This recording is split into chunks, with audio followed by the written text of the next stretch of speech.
my name is PolishLynx and welcome to Without Within 2, in which we'll continue sightseeing in Melbourne, Australia. Alright, as I put the phone back into my pocket, a couple of girls came out to me. They both carried leather handbags that I bet were designer brands. These ladies had so much makeup on that they looked like they had been hit in the face. Kind of defeated the purpose, if you ask me. "Hey there," one of them said, cigarette breath. "You are a calligrapher as well?" My cheeks reddened as I nodded.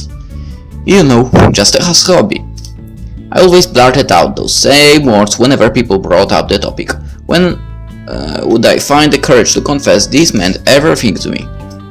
One of the girls looked around.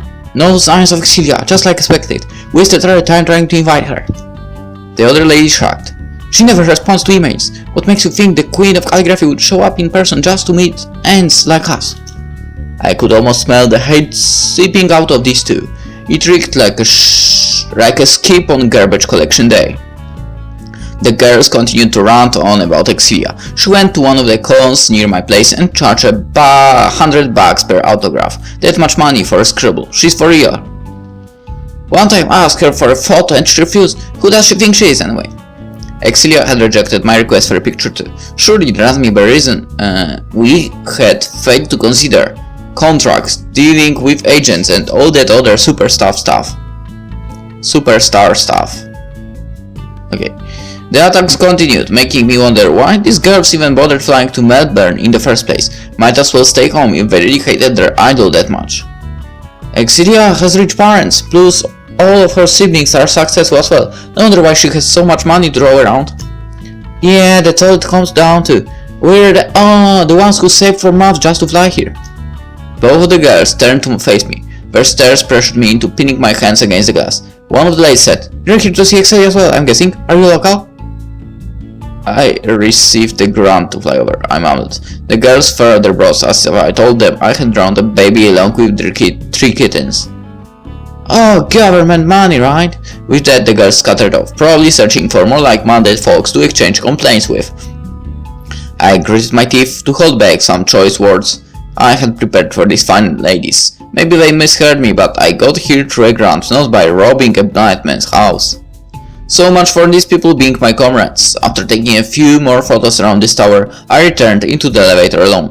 With colleagues like those, I would rather go solo anyway. The doors closed, and as the elevator descended, that male voice came through the speakers once more. "Hope you enjoy the view. The view from Skydeck is constantly changing. Brilliant sunshine, rolling clouds, pristine sunset, and dazzling city lights." I wanted to believe those bad apples would never reach the top, but that sounded like some sort of fable parents told their kids. Maybe it was all about money like those girls said. Maybe. So many calligraphers show up on the Skydeck today. I gazed down at my hands and wondered if they could really produce works that stood out among such a crowd. "You're nearly back down to earth, so farewell. Enjoy Melbourne, it's the most livable city in the world."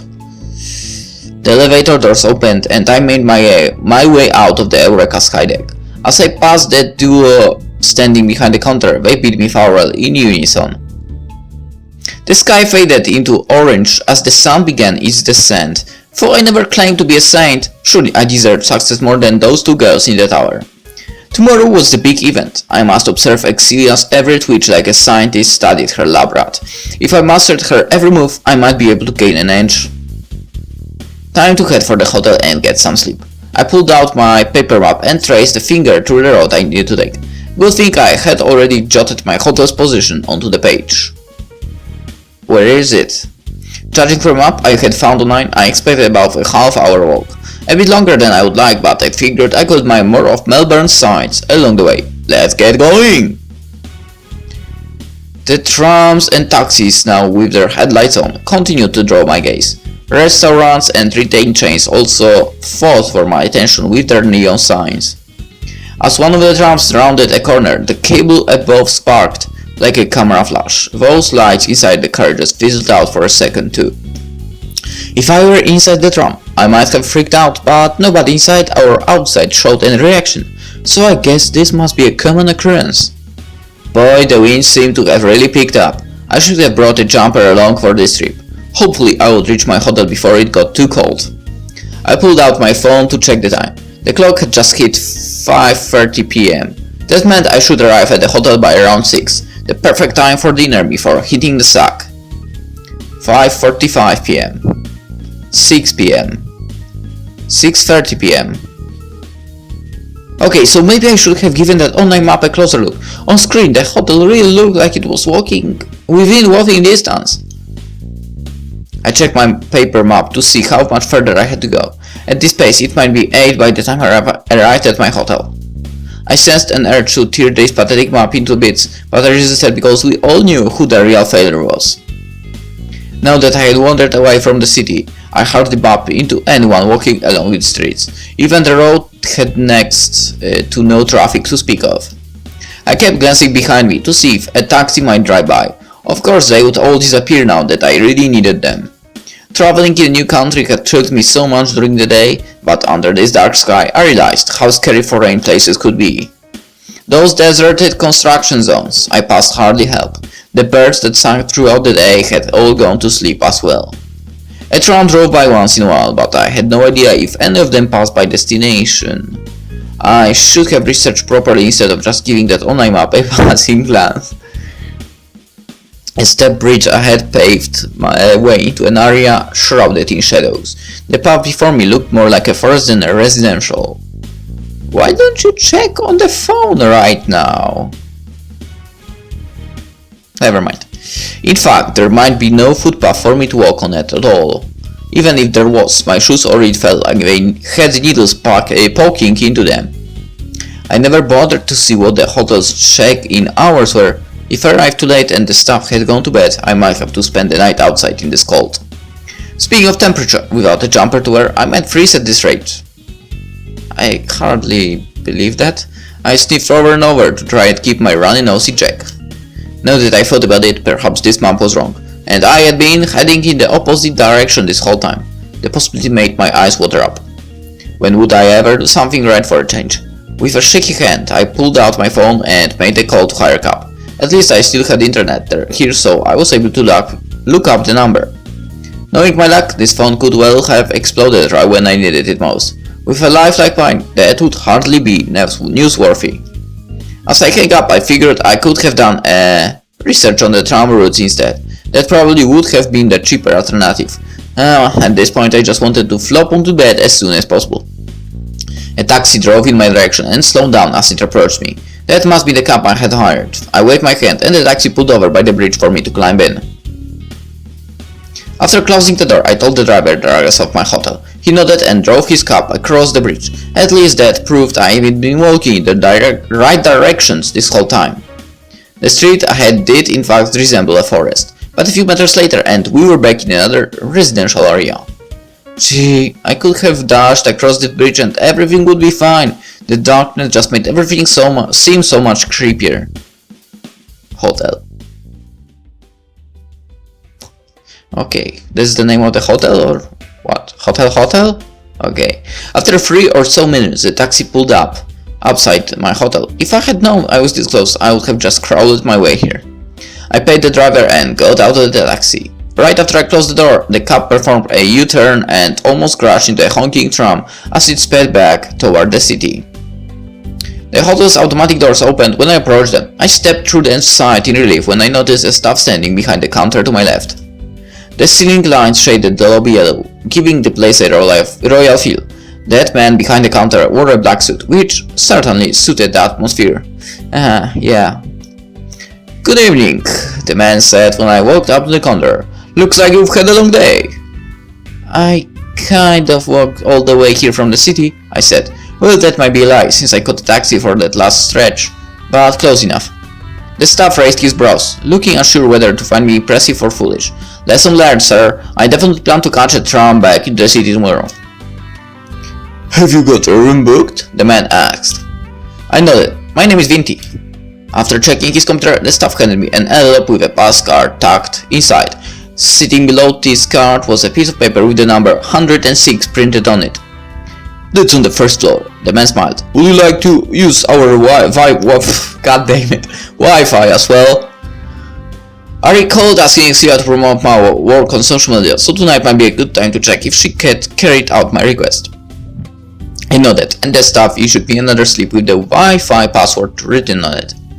After thanking the man, I strolled through another pair of automatic doors and found my way into the elevator hall. A fancy-looking vase sat on top of a wooden table in the corner. One of the elevators had an out-of-order notice tagged on its door. It was the only thing that reminded me of my apartment back home. On the other hand, I bet Excelia's house put even this hotel to shame. She probably lived alone and still had like 50 elevators. The elevator farthest from me still worked, so I walked in and let it send me up to the first floor. I might collapse without a proper meal tonight, but that trek from earlier had made me sweat quite a bit. Let me get into my room and take a shower first. Once the elevator doors opened, I stepped out and located room 106 to my right. I walked up to the door and found the scanner on the adjacent wall. This must be the place where that card came in handy. Hey, I was new to this, so be nice. I had a rusty key for my wooden door back home. Hey! I also have no idea how this works, so never used such thing.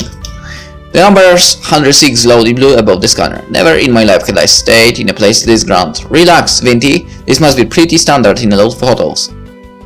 I tapped my card against the scanner. A green dot lit up on the panel, and the door made a clicking sound. I twisted the doorknob and, as expected, felt no resistance when I pushed. See, I had this technology thing all figured out. Nice. I opened the door and stepped into the dark room. Good thing I found some light switches on the wall to my right. After dumping my backpack on the carpet, I flipped all the light switches on. Let there be light, I thought, but not a single bulb lit up. I flicked the switches back and forth, but the room remained dim. Come on, I marathoned my way here, and now this? Like I said, I had technology figured out, and I knew a set of broken switches when I saw one. Shaking my head, I marched back on the ground floor and confronted the staff in the lobby. "None of the light works," I said, pressing both hands against my hips. The man's smile never waned, making me sense just a tinge of guilt. "You must insert your card to activate the lights. There's a slot next to the switches. Would you like me to accompany you?" the staff asked. Oh, I see. My ears heated up from the embarrassment. "It's okay, thank you. Like I said, I used a rusty key for my wooden door back home, never been much of a techie. Techie?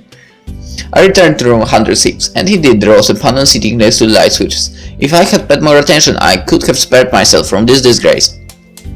Anyway, I slotted my card in the panel before flipping the switches again. This time, all the lights in my room flickered to life. That's a bit of a pain in the ass, to be honest, to use this all the time. The bed here doubled the size of mine at home. That will be better. Oh boy, I foresaw a fine evening of rest tonight. In fact, everything here was twice the size of what I had back home. The bathroom, shower, and even the fridge. Wait, I sold my fridge last month to pay the rent. Never mind. It felt nice to stay in a room without any wall cracks for a change. The wall to my left even had an art piece hanging on it. Some painting of a boat, it looked like. A pile of magazines sat on a coffee table in the corner. Beside it was a sofa worthy of being featured in a furniture store brochure. Next, I opened the fridge to see what was inside. Coke, beer, chips, biscuits. I doubted I could afford even the snacks, let alone the alcohol. The cost could really add up if I started pulling these things out, so I refrained and closed the door. At least the toilet here was no bigger than the one I had back home. Its seat, however, looked so polished I could probably use it as a mirror. I pressed the flush button and the water swirled so loudly it made me jump. My flush at home only seemed to work on Tuesdays. Oh, and every second Thursday, so it could be worse. I knew nothing about shampoo or soap brands, but the ones they left in this shower might be worth more than my apartment. The logos on their packaging glittered in gold, made me feel scared to even open them. Everything inside the bathroom should be free, so I might as well. Actually, what shampoo and soap brands were these anyway? Let me see. Excelia Essentials. Alright, I should have recognized that logo from all the apps. It must be tough for those girls from before to hate Excelia, because there was no escaping her regardless of where you fled. As I left the bathroom, I noticed a pair of buttons positioned on the wall next to the main door. One was labeled, "Please clean my room," while the other read, "Do not disturb." I pressed the do not disturb button and the text lit up in response. Now I should be able to wash myself in peace. Despite being alone, I still closed the bathroom door before starting my shower. I think I do the same thing at house actually. Still closing it. Okay, locking, sorry. This shampoo here made me smell as nice as Excelia. It made sense behind her brand at all. I should have known it was about the products. None of us came out as babies smelling like flowers. The soap here felt so smooth too. Those ones I used back home were so rough, I might as well be rubbing my arms against concrete. Ow, the shower here felt so powerful I thought I was standing under a waterfall. Eventually I had to crank the power down just a bit. My apartment shower possessed the strength of a leaking tap. I could stay in the shower all night, but my tummy growled and me to get dinner. So I switched off the tap, dried myself off with a towel and slipped off a new set of clothes. Oh, was someone expecting a shower shot? Sorry to disappoint! I whipped out the steam from my bathroom mirror and smiled at the reflection. Those famous browns had always made me scoff, but I admitted they did lift my confidence. My hair smelled so nice right now too. If I cosplayed as Excelia and took a stroll outside, I could probably trick people into thinking I was the real deal. I wish my cheeks could look this shiny every day too.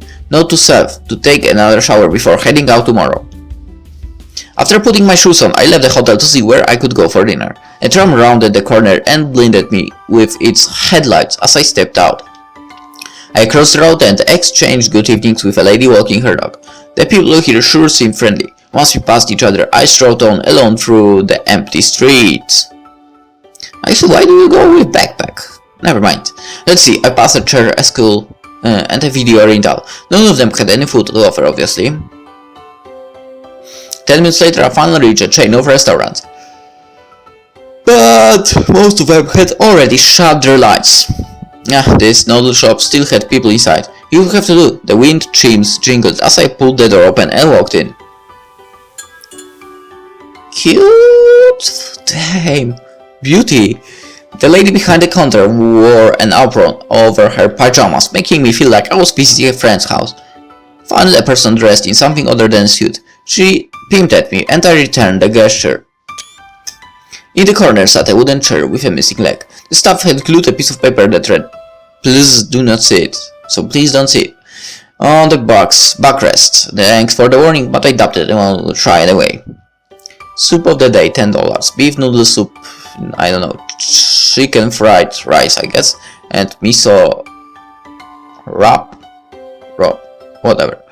A dozen customers managed to cram inside this tiny restaurant. Their body heat warmed up the room, and compared to the outside cold, I welcomed it. Some of these diners were chatting a bit too loudly, but at least the place felt alive. I walked past the customers before taking a seat next to the counter. Once I settled in, the cashier lady handed me my menu. I shooed off a buzzing fly before opening the booklet. Spring roll, prawn chips, egg roll, steamed dumplings, beef noodle soup. Okay, well I said booklet, but it was in fact just a sheet of paper. Arial 12 pixels, with a white background. Classic, the page's corner had been torn off, so someone just taped the thing back together. At least the recipes listed here actually made sense to me. A menu's design should have no relation to the food quality anyway. I appreciated Excelia treating me to that first class meal, but my heart felt more at ease in a place like this. Same for me, that would be same for me. The lady came back a minute later and I ordered a bowl of beef noodles. As she took the menu from me, she said, "You're in your face, did you move in recently?" The lady used a booming voice that allowed her to speak over the restaurant noise, but her smile told me she just wanted to strike up a conversation, so I let my shoulders relax as well. "I'm here on holidays," I said. "My name is Vinty, by the way." "Oh!" The lady clasped her hands together. "Seeing that hotel up the road, I'm guessing. Welcome to Melbourne. How are you finding it here?" Pretty cool. I got to visit the sky deck today, so that was neat." "Oh, the Utopia Tower or something, right?" "Eureka, actually." "I've never been." The lady scratched the back of her head. "It's always the locals who take these places for granted. You know how it is." "Oh, get back together to work," a man's voice shouted from the kitchen. He must be the chef, and perhaps this lady's husband as well. "Whoops, shit!" The lady winked at me before running to the kitchen. I would never catch a flight attendant swear like this. Yet, sometimes when people choose to act all formal, I might as well be talking to robots. This restaurant let me lose my breath and undo my collar button, as in, if I had one. The lady came out carrying my beef noodles. After placing the bowl onto my table, she jogged back behind her counter, most likely to avoid getting told off again. I scooped up some soup with my spoon and took a sip. The heat burned my tongue a little, but this soup tasted so good, I hardly care. In my hungry state, I took only 5 minutes to empty the bowl. These noodles filled me up more than the first class meal I had with Excelia, and it cost less than half the price. I wondered if reaching the top meant I must abandon these simple pleasures. A sacrifice I felt ready to make, but it would still bum me out. As I walked to the counter and paid the lady, she patted me on the shoulder. "Come by again sometime, okay?" "I will." I had enough trouble paying my rent, so I might never have a chance to visit Melbourne again. Still, I gave her a note before leaving the restaurant. Now that I no longer had to worry about getting lost, I let the evening breeze caress my hair. Having spent most of the day in starvation, it sure felt nice to be full for a change. After crossing the road, I turned to my hotel and exchanged notes with that guy as the lobby as I strolled by.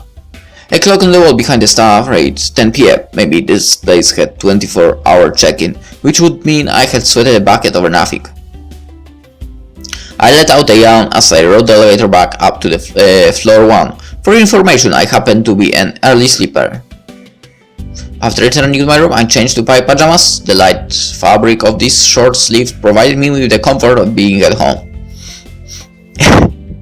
I flopped on the queen-size bed and rolled around, causing my blanket to slip on the floor in protest.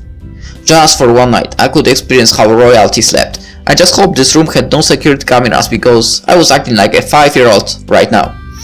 Rain began to pelt against the glass doors that led to my balcony. Only a drizzle at first, but the droplets then smashed down with full force as if begging to be let in. With the sky already dark, I had no way of knowing about this rain. Warm during the day, then freezing cold, and now this. The weather here reminded me of a moody child. Thank God I had already made it inside. If this rain fell while I was lost out there, I probably would have shed tears. My luck must be turning around. Wait, I still needed to hop on social media and see if Excelia promoted my works as promised. I scrambled out of my bed and grabbed my phone, which I had left inside my clothes on the carpet. After connecting to the hotel's Wi-Fi, I jumped onto the Calligraphy subreddit. There it was, right on top of the page, a thread titled "Fellow Calligrapher asked me to share this," posted by Excelia. Let's see, 27 comments. That was more than all the threads I had ever created combined. Excelia's words sure draw a lot of attention. 0 upvotes, but well.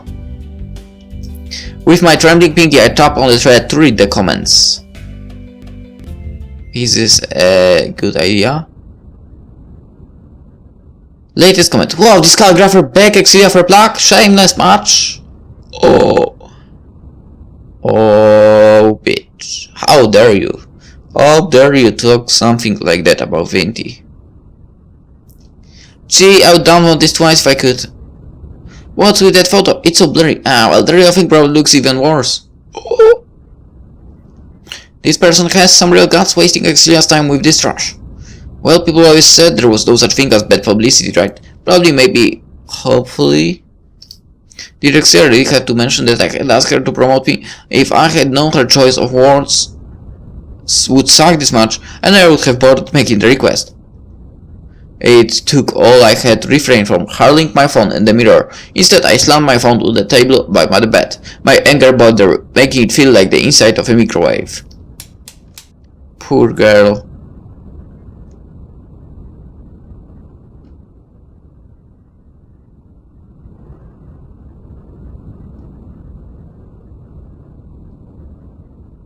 I flipped up the lines with so much force that I almost chipped my nail. The room turned black, making me feel like I had fallen into a bottomless pit. After letting out the heavy breath, I crawled on the bed and tossed the blanket over me. My mood might be to blame, but this blanket felt like sandpaper scraping against my arms. With my pulse still pumping from anger, I shut my eyes and tried to get some sleep. Shameless. Damned mode. Worst. I twirled around the bed in hopes of finding a vase that would help me fall asleep. In fact, I almost rolled off this queen-size bed at one point. Nothing I tried worked, as those spite-filled comments kept echoing in my head. Eventually fatigue took over and I managed to sneak in an hour or two of sleep. Poor girl. Alright. Day 1 achievement. So yeah, actually let's end the episode and we'll start with the next day in the next episode, because that would be actually good going, I believe. So hope you enjoyed it and see you then. Bye.